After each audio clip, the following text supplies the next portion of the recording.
You're on the Sci-Fi Channel. Here's what's next. The following program is part of the Sci-Fi Channel's Extrasensory Summer. Watch the Sci-Fi Channel all summer long for more Extrasensory Summer special events. She has exploding boogers! Man, I really cut one. Hollywood has certainly produced its share of bad movies, but thousands of miles away in Eden Prairie, Minnesota, they found a welcome home at Mystery Science Theater 3000. You took my Employee of the Month parking spot, you bastard! The thing that people identify us the most for is screaming back at the culture. I have a brain the size of a chickpea. You're not supposed to talk back at a movie. Stop the movie! And that's what's going on here. Something everybody wants to do. We're just putting it out there. Deal with it, you big, huge, giant babies. And sometimes it works and sometimes not so good. Now, with the help of the performers themselves, shooting their own behind-the-scenes video, the Sci-Fi Channel goes behind the curtain at Mystery Science Theater 3000 for a true insider's look at the making of this popular cult series.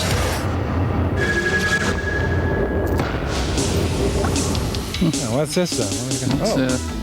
Hey, look at that. We're appearing as Crispix. Well, hello, you handsome devil. Whoa, weird reindeer. The Sci-Fi Channel presents the making of Mystery Science Theater 3000. Action. Hi, everybody, and welcome to the Satellite Alone. Hey, now these guys do a similar thing to what we do. Hey, why, there's Mel Gibson. Can I just get a piece of that shrimp before you turn it into shrimp pudding? Was that an Oak Ridge boy? Careful! Stop cutting already. I'm woozy from hunger, Mike. There's about a 1 in 4 chance we're gonna come out of this alive.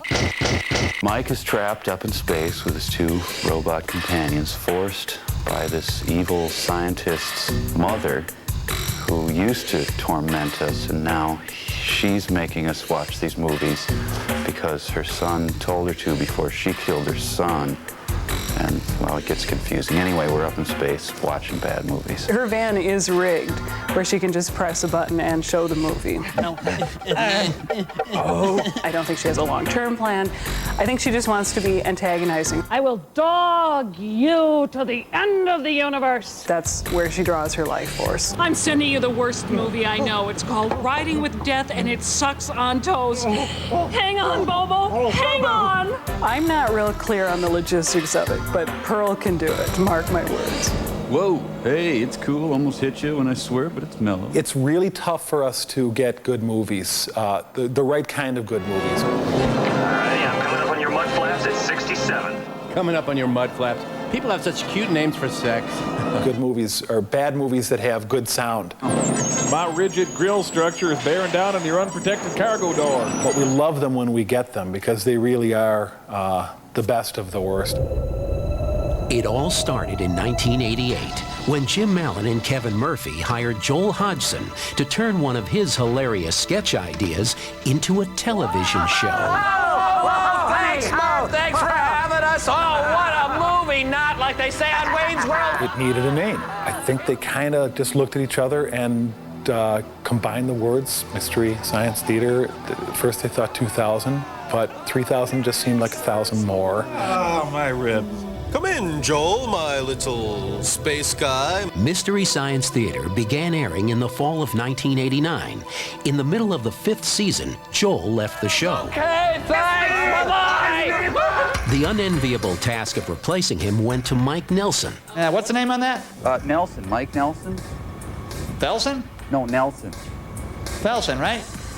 No, Nelson. Nelson. Relson? Mike Nelson, the man himself, the man behind the character. I had been making broccoli balls at TGI Fridays and thought, oh, you know, this isn't as fulfilling as I thought it would be, so I'll try this out. I think he's incredibly smart, incredibly funny. He's a wonderful head writer. They made a better offer here. Okay. He has a vision that I could only aspire to. But it was surprising sort of in this venue to see actual people write letters saying, you know, your face is misshapen. It's like, well, no, it's not, is it? The best way to describe Mike is he's got a real big face. It's a big, meaty sort of roast of a face, you know, a rolled roast, sort of a baron of beef of a face on Mike. I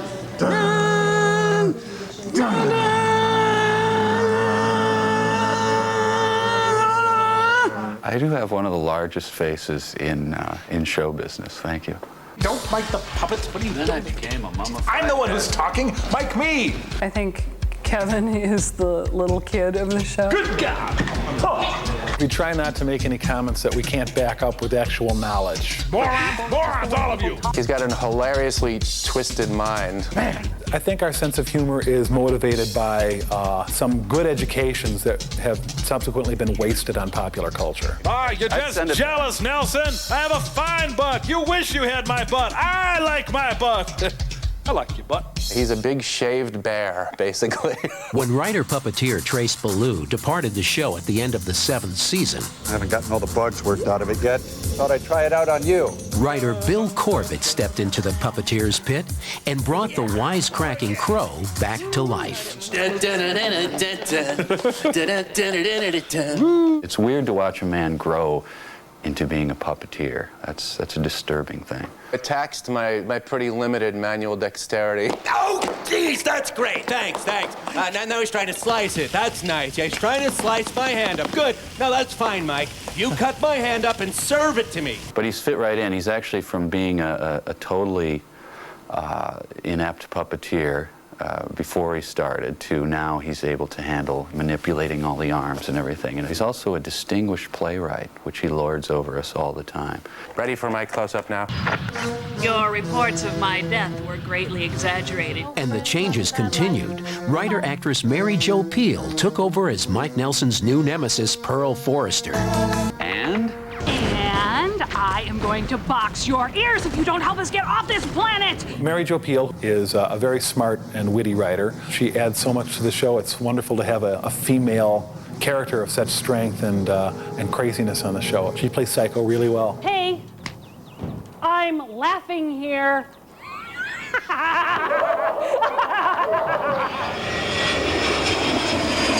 Flying around in her rocket Volkswagen, Pearl lands on strange new planets, allowing the writers to introduce hysterical, bizarre new characters to the show. Hey, what do you think of these characters? Pretty evolved. Action. Mike! We're under attack! We are now going through time and space and having fun with every science fiction and fantasy convention that we can get our hands on. A planet where apes evolved from men? My name is Bobo, Professor Bobo, son of Coco, and heir to the lineage of Godo, Bogo, and Chim Chim. And I'm Peanut. After winning numerous awards, Daytime drama's most popular sexual predator, spawning a big screen feature film, and amassing an official fan club base of nearly 100,000 members, the phenomenon of Mystery Science Theater shows no signs of slowing down. We'll be right back.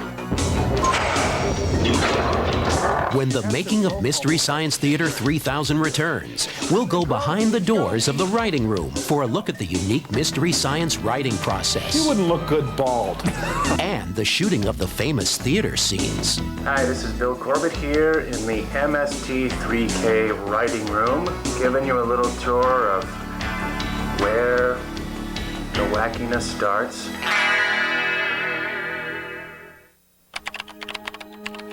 Check in to the Dominion, the home of science fiction on the web. Welcome to the Edge.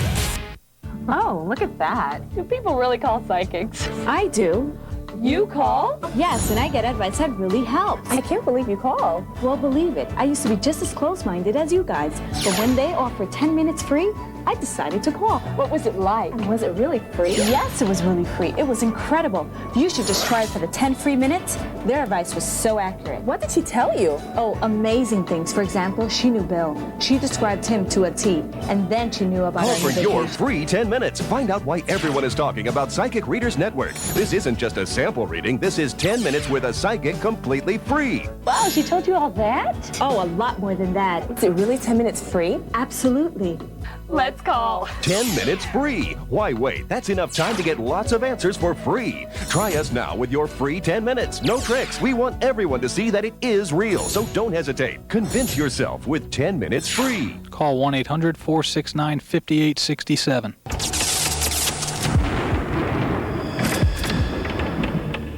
An all-new Mission Genesis.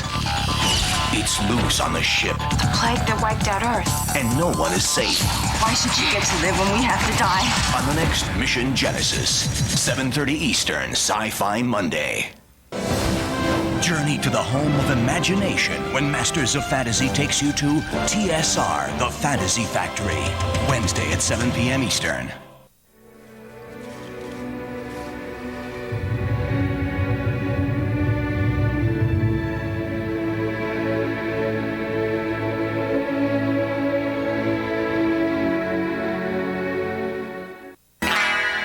Oh, I was hoping this was Mission Genesis. Darn. This is the writing room from the point of view of the movie. And here's the gang and another stupor. Stupid movie? Boy, are you stupid, huh? Wait a minute. Mike, who are all these people? Yeah, are you seeing other puppets? No, I swear. Oh, leave me alone. Say. To truly appreciate Mystery Science Theater 3000, one must have an unconditional love for nail-bitingly bad movies. Hey, it's in color. Color? We actually try not to be too obtrusive to the movie. Well, the doctor should have been more specific when he told her to get plenty of fluids. We tried to do it around the dialogue. You're hitting the booze again, huh? Leave me alone. I feel terrible. This place is full of spiders. We sort of make fun of it with care. Yeah, I know. Little pink ones. with the modicum of respect for these bad movies to, speak for themselves. Lay off the booze, Ev, and they'll go away. You know, in her defense, laying off the booze would mean seeing him sober. It's true. I try to get these movies out of my mind as quickly as I can after we've watched them. I feel as empty as I did watching it in the theater. While the general public normally refuses to sit through even one showing of movies this bad, Base and devoid of virtue. the Mystery Science Theater gang must endure countless screenings. I think the biggest compliment that we can get for the movie part of what we do is when people say to us, that is improvised, right? You just do it on the spot, you ad lib? We just sit down with it and slog through it, hours and hours watching it and stopping the tape and starting over. And there are these moments. When you're in a race, you have to win. Why? Why? That just have no innate humor in them. I just didn't feel like winning. I'll have to report this. To who? To the Council of Loser Clones. I'll have to report that, too. Well, it's starting to stack up. You're not watching it like you normally would watch a movie, so there's no cohesion. It just is this fragmented movie, so you just obsess on like somebody's lips or their eyebrow. Oh, there, better. Just drives you crazy. We take turns sitting at a computer terminal, typing almost everything we say down according to the time code. And here you can see the actual lines that we are currently writing. The only ad-libbing that goes on is when we first go in there and we throw our bile at the screen as we're watching it. Oh! Tiny, squished whinnies parading one after another. We just engage in this sort of group Tourette syndrome. I believe that's supposed to be weenies, if I know us at all. Tourette's, you got me in your spell. Here's the glissando portamento. There's like 800 comments in a script. It's supposed to be glissando and portamento. So it has to be timed out just right. Hobbit, beep, beep, beep, beep, beep, beep, beep. Crappie, beep, beep, beep, beep, beep, beep, beep. If you're doing a scene with a guy in a rubber monster suit and you can see the zipper and there's tennis shoes on him and stuff, I mean, those are real easy. Making each other laugh, that's really our goal. Toilet jokes, I think, mostly. That's what people hone right in on it. As soon as I get off the can, I'm gonna do something about this. The gang rehearses each bit exhaustively. Kevin, don't do that! Every joke well thought out. Ow, that hurt. To give it that off-the-cuff feel. Finally, the writers are set to perform in Mystery Science Theater's most recognizable and surprisingly simplistic setting. And Richard Carpenter sketches a truck. This here is the movie crow, actually. People don't realize this, but when we do the silhouettes in the movie, we use this spare crow. Real fans will also recognize this black crow as the evil crow from several seasons back, Timmy. The row of theater seats, you'll see it. It's just a big chunk of styrofoam that we put in front of a white wall. That's as high-tech as the thing gets. You know, the Earth thinks it's so great. Yeah, it thinks the whole world revolves around itself. I was just like totally surprised that they just shoot that in front of a little piece of styrofoam, you know, and black the puppets out, and then they use one of the cheesiest, you know, film school techniques, a chroma key. You know, I think everybody should see how that's done just to appreciate how clever these guys are when it comes to pulling off these poor man's special effects or whatever. Is this sort of thing even legal, Mike? The silhouette is childishly simple, but it ends up looking really good. Oh, Stephen Bochco, does this mean we have to see Dennis Franz's hairy butt cheeks? When the making of Mystery Science Theater 3000 returns, we'll take a closer look at what's involved in the production of the elaborate sketches the Mystery Science writers create. Yeah, see, this is the nurse I always get. I just wanted to take a moment to point out this is the stupidest you've ever looked in your life. Oh, you don't know me. You don't know me, pal. The dork resistance, I guess. Welcome to Psychic Talk USA. Have you given any ideas to going into business for yourself? Yes, how did you know that? Yes. She's a psychic! Is there someone from your past that you're still thinking about? Yes, someone in the past. I'm shocked. No, really, because I mean, I didn't think you guys could see all that. They saw Honey deep into your closet. He's dependable. He's all those things all those other guys you had weren't. Go get him. This would be a good one for you. This is great. I'm so glad that I called. I feel so much better. We're going to give each and every one of you who calls this number 10 whole minutes of one of the best psychics anywhere. This one's free, folks. So write this number down and just do it. Does she have children? One daughter. A gorgeous little girl. Now, is she modeling or you? Because I keep feeling there's a modeling. Oh, you are so good. Call in now. You won't be put on hold or get a busy signal. Everyone will get to talk to their psychic for a full 10 minutes. This one's free, so don't miss it. Dial right now. Call 1-800-429-0046.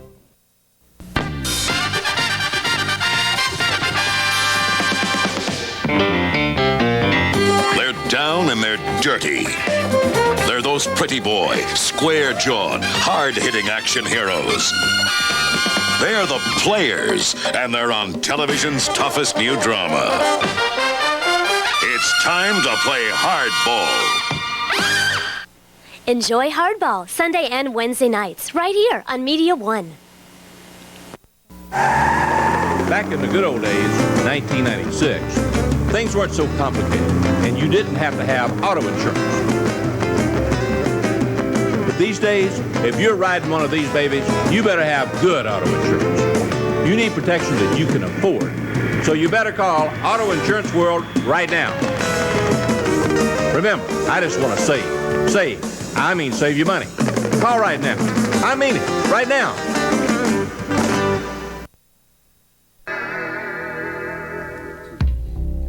If you need someone else to rock your van, you're doing it wrong. Yep. If I hear any more screaming, young lady, I'm going to ground you. While making fun of easy-to-make-fun-of movies is the trademark of Mystery Science Theater 3000. He really was on top of Old Smokey, huh? It's the sketches that drive the show's storylines, providing some of the campiest, most memorable moments of the series. Welcome, and try to comprehend us. We're constantly on the lookout for something that we can latch onto like a life preserver. Fire Paul. If you're dealt a movie with you know, a Southern element. Kill Paul at some point. Then, boy, you're really going to latch onto the Southerners. Paul grudgingly rehired. I'm a trucker. What happened to your body? Well, I got me a trucker body. Found a foam latex truck driver body maker in the Yellow Pages. I'm the lone eagle of the interstate. The sketches place Mike and the robots into one bizarre world after another. Hello, nanites. Yo. We need our ship fixed, and we need it fixed now. Mike's predicament is still that he is trapped. Well, I'm the only one here today. You got a work order? He is being forced to watch these movies beyond his control. Hey, I don't go to the gym without a work order. I used to make these babies in junior high school out of vinegar and baking soda. Is that too much baking soda, Mike? It's been just a series of misfortunes that have caused me to blow up 3 entire civilizations. Definitely too much baking soda, Mike. The creators have given Mike a slight character flaw. It seems that he destroys every planet he visits on his quest to find Earth. Nobody seems to be able to stop Mike from being the destroyer of worlds. Okay. A few things, Mike. First, well, you blew up another planet, obviously. Yep. What's that, 3 for you now? It's probably true that a baking soda bomb wouldn't actually blow up a planet, but hey, it's a puppet show. While Mike may be the designated destroyer of worlds, the small but versatile Mystery Science Theater staff creates memorable worlds, all on a shoestring budget. Oh, that's good. That's good in the lunch. You just kind of go for as much of a kind of over-the-top look as you can that fits within the character. I have a transvestite claw. Andrea's also one of those people who will comment on every imperfection on your face when she's making you up to sort of That's not true. Kevin loves it. I think it's partly an alter ego for him. He just puts it on and he is, you know, an ape. Now, sure as the sun will cross the sky. Each week, art director Patrick Brandsegg and costumer Beth McKeever must race to create numerous offbeat sets, bizarre inventions, and off-the-wall costumes. The set is made up of found stuff from the Goodwill, from the St. Vincent de Paul, from a lot of dumpster diving. You'll notice a Santa Claus up there, or a kid's potty training chair, or hungry hippos, or a couple of different chunks of the Millennium Falcon are up there. My parents' house is a great resource. Mom, do you mind if I take that old thing that's in the garage? It's kind of cool too because the directors and the writers give us a lot of leeway and trust us a lot, trust us enough to, like, you know, take the funny thing that they've created and make it our own. The prop department works overtime, doubling as a robot repair shop to keep the Junk Heap trio in working order. Here's to the guys and gals who like to fly. Tom his torso is called a money lover's bank. Wouldn't you like to fly in my beautiful balloon? His head is obviously a snack dispenser. Take these broken wings and learn to fly me to the moon. Crow obviously is a bowling pin. You can see the bowling pin now. He's got a lacrosse net helmet for his hair, ping pong ball eyes, Tupperware for a torso. Action. Director of photography Jeff Stonehouse has the tough job of transforming the small studio space into whatever strange new world the script calls for. In the old days, we used to just zoom in and zoom back out, you know, and it just kind of got old. We've added something called a jib. It's a great little device that allows me to kind of just swoop in there and get closer into like the Volkswagen spaceship thing and get right up to their faces with a wide-angle lens. We've got somebody back there with a 2x4 rocking this thing to give it animation, and it's about as low-tech as you can get. So, but it still looks fun. I mean, people buy into the mythology of it. In an era when most productions seem bent on achieving seemingly impossible special effects, the crew at Mystery Science Theater seems to relish in the simplicity of it all. I feel a disturbance. The reality is it's a puppet show.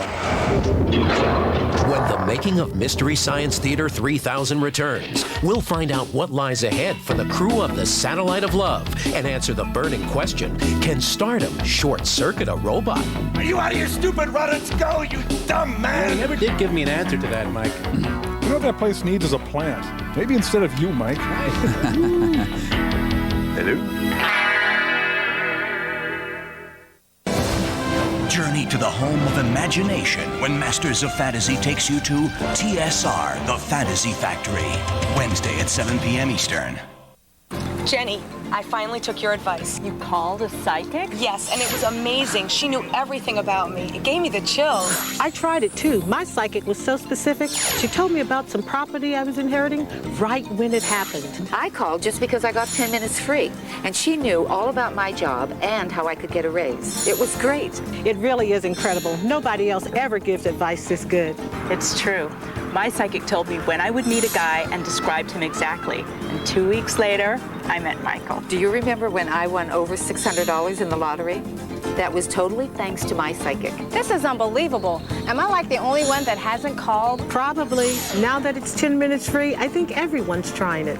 Call for your free 10 minutes. Find out for yourself what everyone is talking about. Call Psychic Readers Network now and experience your psychic connection. You get 10 minutes free. Why wait? Call for your free 10 minutes. Call 1-800-329-9763. I've got some startling news about your life insurance. Many people don't know it, but the premiums for the same coverage can differ widely from company to company. And you could save hundreds, even thousands of dollars by shopping around. Well, there's an organization called Best Quote that will do the shopping for you for free. They compare rates from the country's highest rated insurance companies, and they'll send you a free, no obligation comparison of the policies that represent their best value for you. A 35-year-old non-smoking male can get $250,000 worth of coverage for about $16 a month. At age 45, it would still be less than $22 a month for that same policy. Call Best Quote now for your free comparison and find out why over 100,000 people have used Best Quote to shop for life insurance. It's smart, it's easy, and it's absolutely free. Call Best Quote's 24-hour toll-free number, 1-800-652-4242. That's 1-800-652-4242. Cheap special effects. Contact, hey, watch and learn. I'm gonna try to follow behind this asteroid. Ooh, they're hiding behind a big loaf of Irish soda bread. Where the hell did they go? Is this an old Thoreau rug? Pearlton Heston. I have lots of guns. Evil Pearl Forrester may be keeping Mike Nelson and his rascal robots on the run, but it's the show's rabid fans who really keep the satellite of love in orbit. The thing that overwhelmed me the most when I first arrived here was the support from the fan base. They are so invested in this show. When something changes or something happens, they will call up. Why did this change? What happened? What are you guys doing? Oh my gosh, look at that. Years of fan mail up there. Yeah, a lot of odd things. You know, we once got a set of teeth, which I thought was a little excessive, just an envelope of bloody molars, please. No more of those. We have our homes here, our families are here. We can go home at the end of the day and not have to face awful traffic and live in a little cardboard box.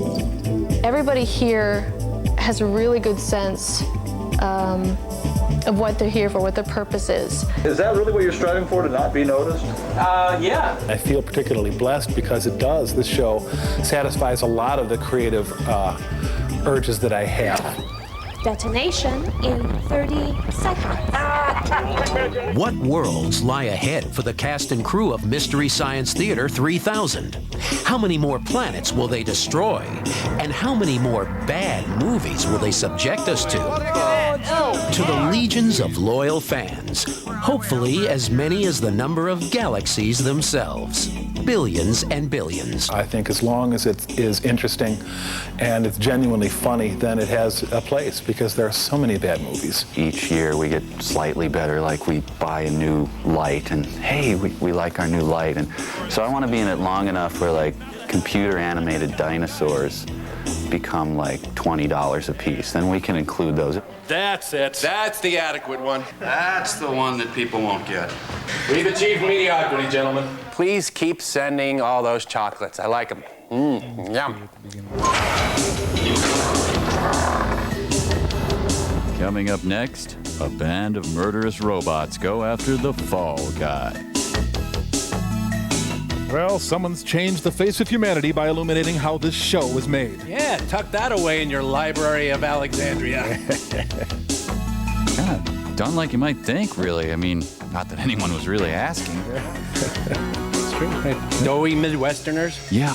Yep. Pretty much. Yep. Now, which one is the guy who's always hanging off my butt? You got one of those? You know, I've got one too. Yeah, now how do you get rid of those things? I don't know. Talks, I suppose. So, did Fitzcarraldo get the boat over the mountain? You know, I missed that. Did Coppola go insane in the jungle? Oh, yeah, definitely. Oh, yeah. Martin Sheen had a heart attack. I saw that.